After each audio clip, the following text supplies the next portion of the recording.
I've begun to really see Dollar General as like a criminal organization. You're stealing from my community, and I think they're very aware of it. It's a classic bait and switch. Somebody at the top is making a lot of money. Go for a drive in any American county, and you'll likely soon pass by the yellow and black lettering of a Dollar General. Drive a little further, and another will appear. Then another, then another. Here's the other Dollar General store. It's 7 miles from the last Dollar General store we were at. With nearly 20,000 Dollar General stores in 48 states, the Tennessee-based discount chain has sunk its teeth into lower-income, rural and suburban areas everywhere. It's easy to look at the dollar stores and think they are a sign of economic distress or a symptom of economic distress, but what we found is that they're in fact a cause of it. Underneath Dollar General's so-called low everyday prices in convenient locations lies a sinister business model and a massive scandal that hardly anybody knows about. The fact that we have to sue a company to get them to tell the truth is absurd in my mind to begin with.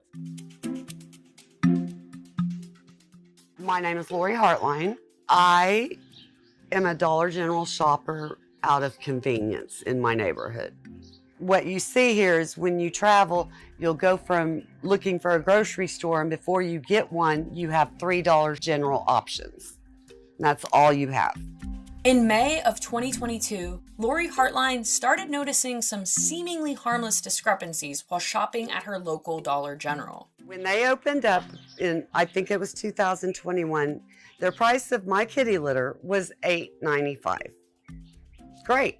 I purchased it all the time. I didn't pay attention. I go up there, I check out, I leave.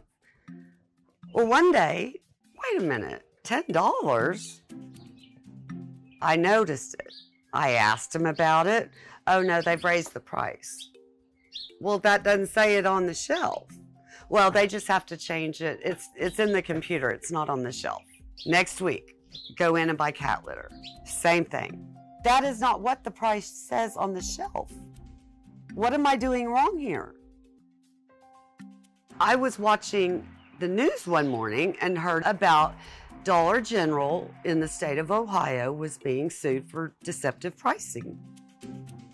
That is what happens to me. I knew I wasn't crazy. I know it's just not me.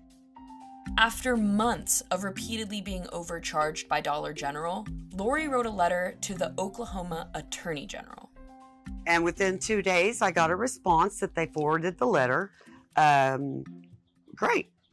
They responded back, Dollar General did, and they apologized and they said, we'll have a gift card for you. I said, okay, well, let me just ask, how much is it for?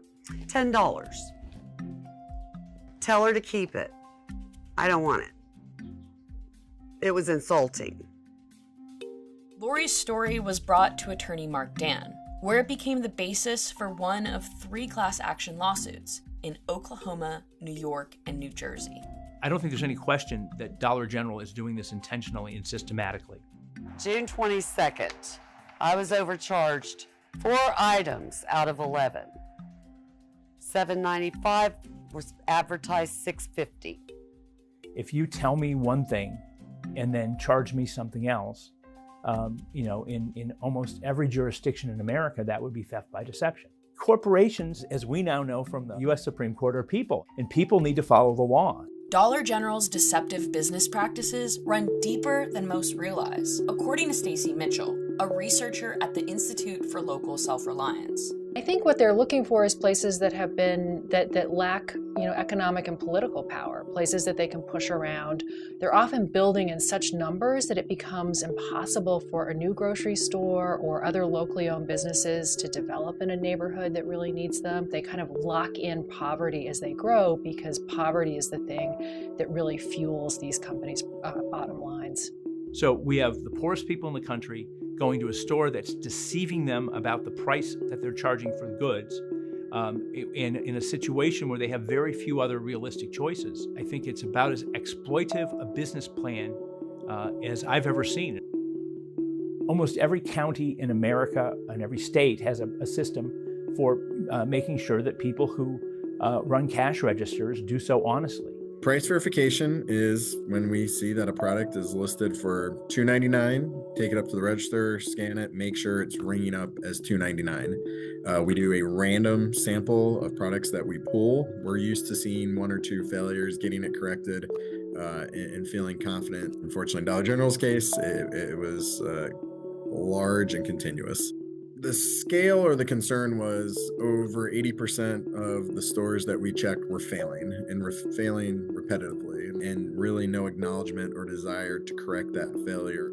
Despite being cited repeatedly, Dollar General neglected to correct the problem, prompting the Ohio Attorney General to file litigation against the store. One unique component in our conversation was the recognition of how Dollar General staffs or short staff were receiving no guidance, and were just kind of keeping the place open as best they could, not really necessarily aware of the price verification challenge, their duty and responsibility under Ohio law, and then opportunities to correct it.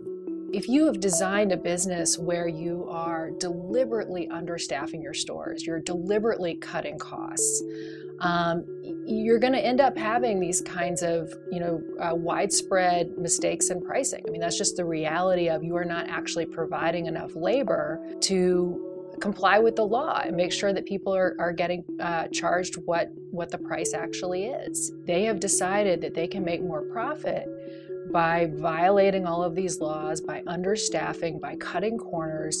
And right now, the fines that are associated with doing that are simply a cost of doing business. They are too low to make a difference and to stop this organization from behaving this way. Dollar General has been fined over $20 million by states and the federal government since 2017. But those fines, which pale in comparison to the amount Dollar General has siphoned from communities, have done little to change the company's behavior. There are 19,000 stores. There are literally millions of transactions a day, millions of items sold a day in Dollar General stores. And even if at 10% of the time they're stealing 10 cents on 10% of the items that are sold, we're talking about hundreds of millions of dollars going into the pockets of Dollar General shareholders and out of the pockets of the poorest people in America.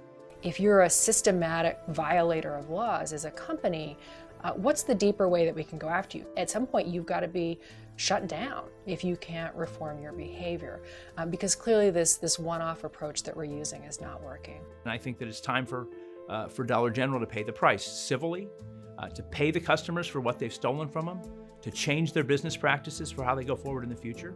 And I don't think it's far-fetched at all to think that the corporate executives who hatched this scheme ought to be prosecuted. They can build this little metal building in a week, maybe 2 max, and everybody's getting ripped off every day. It's only a quarter here. It's a dime here. It's 35 cents here. Who has the time to go and write a letter and complain over a quarter? Well, I do.